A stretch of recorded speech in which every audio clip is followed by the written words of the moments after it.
దాదాపు 20 సంవత్సరాల తర్వాత చికెన్ గున్యా ప్రమాదం మరోసారి పెరుగుతున్నట్లు కనిపిస్తోంది. ప్రపంచ ఆరోగ్య సంస్థ WHO దీనిపై హెచ్చరిక జారీ చేసింది.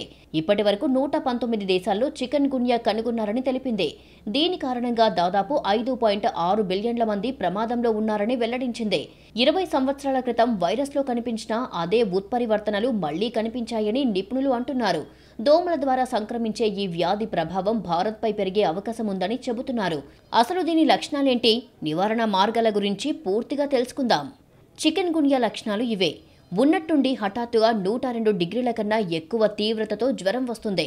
అనంతరం తీవ్రమైన కీళ్లు, కండరాల నొప్పులు మొదలవుతాయి. చిన్న కీళ్లు ఎక్కువగా ప్రభావితమవుతాయి.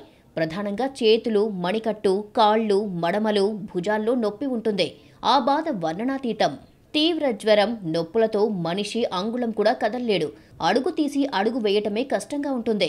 నొప్పులు ఉదయం పూట మరింత ఎక్కువగానూ ఉంటాయి. కొందరికి చర్మం మీద దద్దు, దురద కూడా ఉండవచ్చు.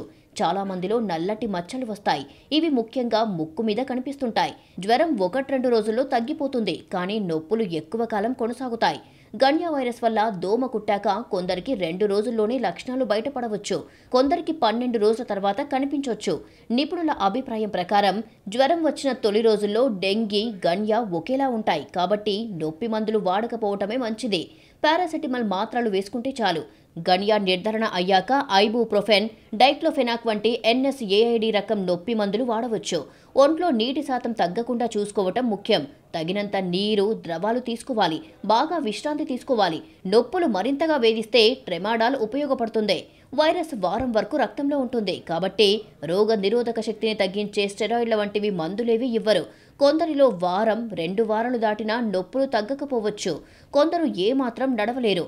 ఇలాంటి వారికి తక్కువ మోతాదు స్టెరాయిడ్లు, హైడ్రాక్సీ క్లోరోక్విన్ సల్ఫేట్ ఉపశమనం కలిగిస్తాయి.